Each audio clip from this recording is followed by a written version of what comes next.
का निर्णय करने का अधिकार राज्य की सरकारों को देने का काम नरेंद्र मोदी। और मान्यवर, सबसे अंतिम संशोधन में पांचवा कहना चाहता हूं, 106वां संशोधन, और मैं तो क्रम में बोला हूं, एक भी काटा नहीं। 101, 102, 103, 104, 105, 106 सभी के सभी जन कल्याण के लिए। और छठा सम्मेलन संशोधन था 28 सितंबर 2023 को, मातृशक्ति को शक्ति प्रदान करने का, मातृशक्ति को 33% आरक्षण, नारी शक्ति वंदन अधिनियम। मान्यवर, मैं आज आपके माध्यम से पूरे सदन से और पूरे सदन के माध्यम से देश भर की 140 करोड़ की जनता को कहना चाहता हूं कि जब इस दोनों सदन में 33% नारी शक्ति बैठेगी, संविधान निर्माताओं की कल्पना पूरी हो जाएगी। मान्यवर, इनकी आत्मा को बहुत शांति मिलेगी। इसके अलावा भी हम कई कानून लेकर आए। हम कानून लाए ट्रिपल तलाक को निरस्त करने का। अब ये कहते हैं आपकी वोट बैंक की राजनीति है। मान्यवर, सुप्रीम कोर्ट का कोई वोट बैंक होता है क्या? सुप्रीम कोर्ट तो चुनाव नहीं लड़ती है, जजों को चुनाव नहीं लड़ना है। ट्रिपल तलाक समाप्त करना चाहिए और साहबानों को मुआवजा देना चाहिए। दोनों जजमेंट सुप्रीम कोर्ट ने अलग अलग समय पर दिए थे, परंतु वोट बैंक की राजनीति हम नहीं कर रहे हैं।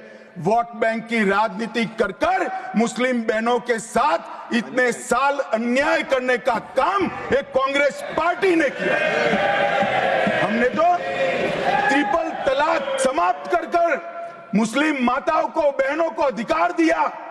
आपका कि भी अधिकार आपके पति जैसे हैं। मगर देखिए साहब, ट्रिपल तलाक समाप्त हो गया, अभी कोई नहीं कहता अच्छा हुआ। कैसे कहेगा? एक उदाहरण पड़ा है, हमारे आरिफ मोहम्मद खान बेचारे मंत्री थे, अच्छे खासे मंत्री थे, फर्राटे की अंग्रेजी बोलते थे, बहुत पढ़े लिखे व्यक्ति थे, फारसी के विद्वान, उर्दू के विद्वान, हिंदी तो मातृभाषा।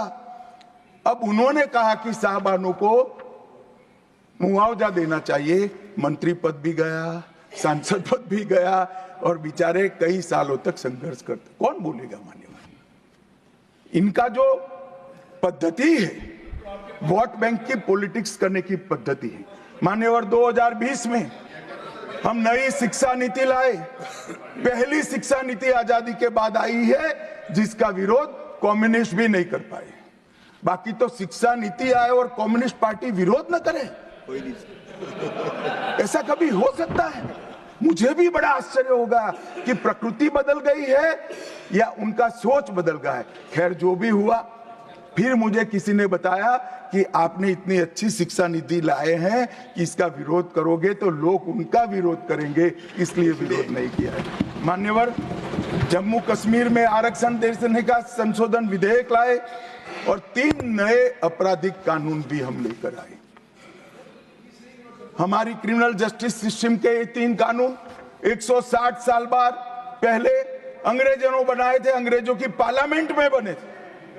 नरेंद्र मोदी जी ने, माननीय नरेंद्र मोदी जी ने बीएनएस, बीएनएसएस और बीएसए के माध्यम से हमारी संपूर्ण न्यायिक आपराधिक न्याय प्रणालिका को भारतीयकरण करने का काम नरेंद्र मोदी जी। और वो कानून जो अंग्रेजों को राज टिकाने के लिए बने थे, वो कानून को समाप्त कर कर हमारे संविधान ने हमारे नागरिकों को जो अधिकार दिए हैं, समय पर न्याय मिलना चाहिए, इसका करने का काम नरेंद्र मोदी जी ने किया। इस देश को गुलामी की मानसिकता से आजाद करने का काम कई सालों के बाद अगर किसी ने किया तो हमारे नेता नरेंद्र मोदी ने किया। और आप तो कई साल तक, अटल जी की सरकार आई, कई साल तक बजट शाम को 5:30 बजे रखते थे। क्यों शाम को 5:30 बजे रखते थे? क्योंकि इंग्लैंड की रानी के घड़ी में उस वक्त 11 बजते थे। आजादी के इतने सालों तक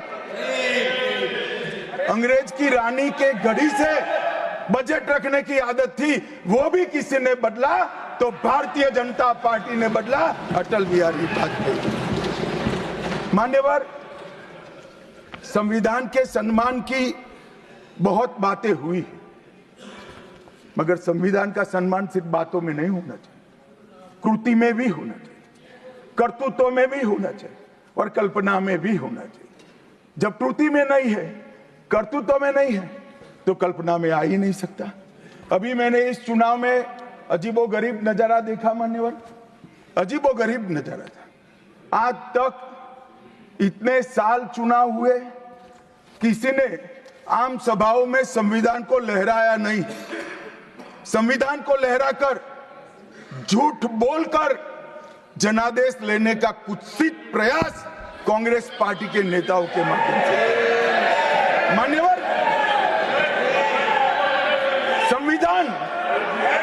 संविधान लहराने का मुद्दा नहीं है, संविधान बहकाने का मुद्दा नहीं है। संविधान विश्वास है, संविधान श्रद्धा है, संविधान को सम्मान करने का। मान्यवर, वो नरेंद्र मोदी जी और लोकसभा में तो किसी को मालूम नहीं पड़ा।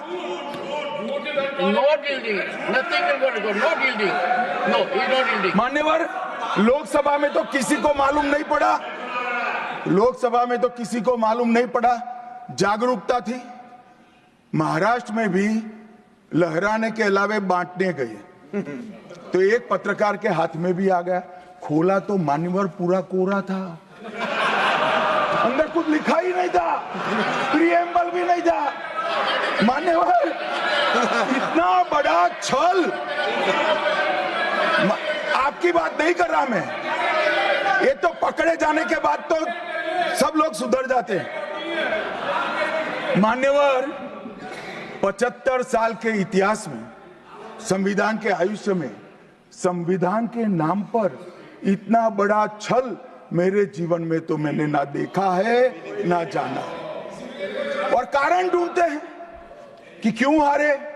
मैं बता दूं, कारण मत ढूंढिए, कमेटी की जरूरत नहीं है।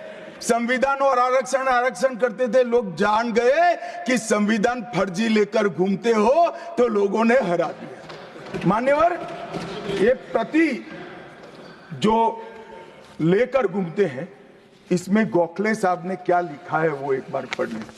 उन्होंने लिखा है कि इंदिरा जी और कांग्रेस पार्टी ने संविधान पर सबसे ज्यादा कठोर कुठाराघात करने का काम किया है।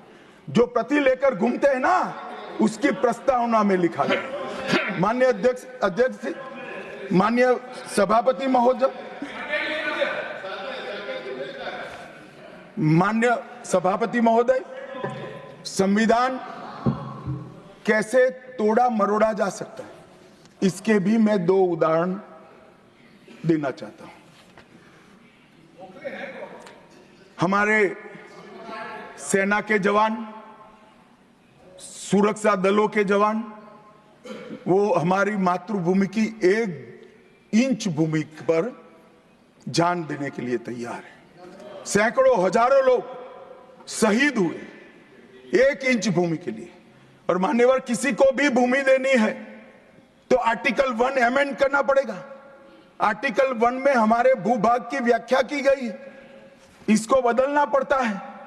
तमिलनाडु के पास एक टापू था, कच्चा तीवू टापू। वो टापू 1974 में अचानक ही एक एग्रीमेंट कर वन फाइन मॉर्निंग लंका को दे दिया गया। मान्यवर, चलो भाई, बहुमत था आपका, मान लो ऐसे भरोसे से किया होगा कि संसद मेरा सम्मान रखेगी, परंतु बाद में भी ये चीज, ये आर्टिकल 1 का बदलाव आज तक नहीं आया है और वो हमारा भूभाग आज हमारा हिस्सा नहीं है। मान्यवर, ऐसा खिलवाड़ भारत नहीं, दुनिया के किसी भी देश में शासकों द्वारा संविधान के साथ नहीं किया होगा।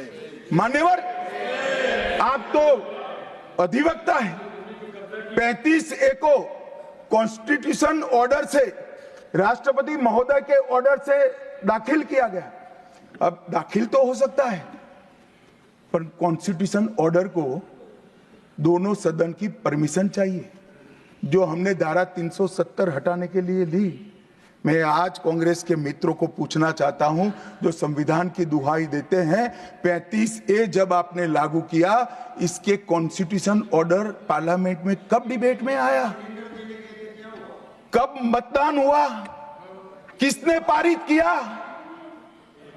पार्टी को तो निजी परिवार की जागीर समझते हो, संविधान को भी निजी परिवार की जागीर आप लोग समझ रहे।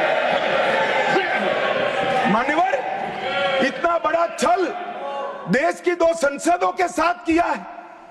एक पूरा 35A डाल दिया संसद संविधान में, पार्लियामेंट के पास सब्जेक्ट ही नहीं है। देश का भूभाग दे दिया, पार्लियामेंट के साथ विषय ही नहीं आया।